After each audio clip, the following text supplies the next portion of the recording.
Having looked a bird's eye view of what we mean by jurisprudence, let us try to understand what is the meaning of first source. The first source or the Quran means Wahi or revelation of Allah subhanahu wa ta'ala. Next slide please.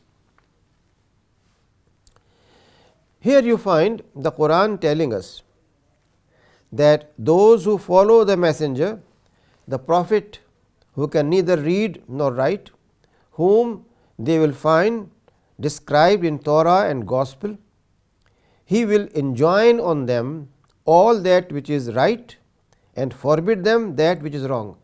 Look on the words, he will enjoin, not what Allah subhanahu wa ta'ala. Therefore, the Quran is here telling us what Allah has sent as revelation and what Prophet is determining, both constitute Sharia.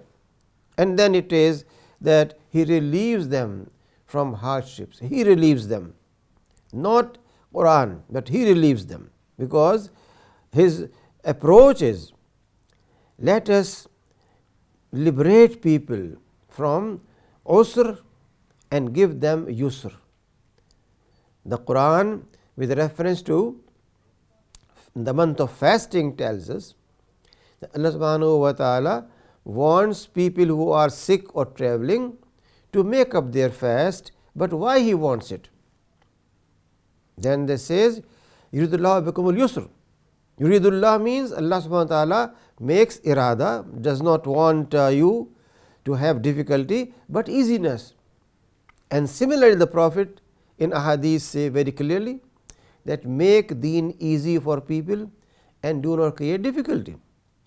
And here the same word is used by the Quran, that he relieves them from burden.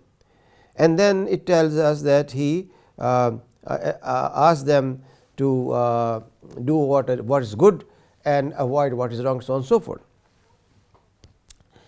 Keeping in view this ayah, let us see what are its implications. Next slide please. First and foremost is the awamir are mentioned in this ayah, and that refers to whatever Allah subhanahu wa ta'ala and Prophet commands. 10.1 please.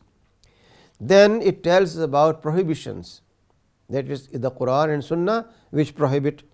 Then it says he makes things halal, which means what is permissible, and haram what's prohibited. And then why is it done? It is done because of certain needs of people, sometimes because of their unavoidable need, and sometimes because of their easiness.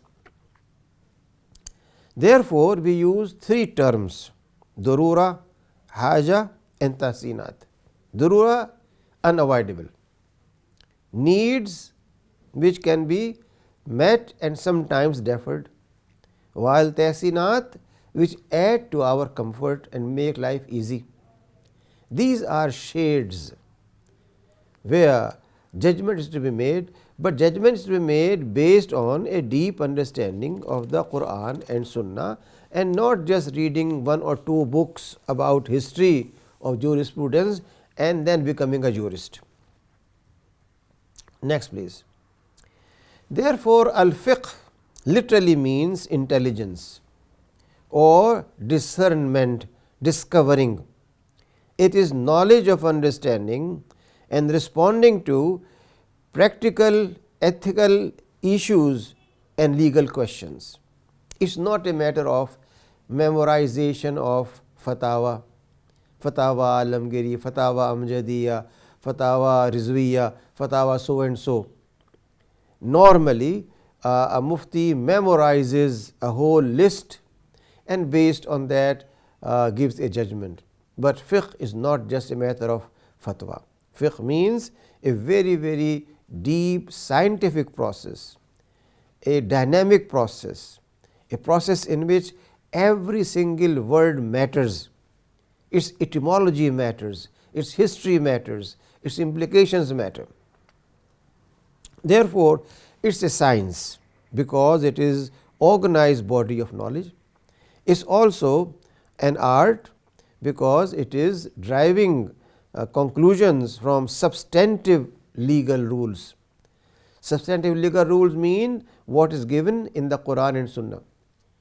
The Quran and Sunnah say, for example, that believers, men and believing women, keep their gazes down. Now, what should be its implications? How we drive when we keep gazes down? How we apply it? How we walk in a street when keeping gaze down? Should we take it literally in that sense, or what it means is that definitely when you are walking in a street and you find men and women together, but you are watching only one gender, not the other, is that ethically, morally good? Therefore, keeping gazes down means that don't fall down by keeping your eyes closed, but you have to develop a mannerism, a social custom, a culture, an environment in which you encourage that people don't look into their faces, but definitely when they are walking they use their eyes.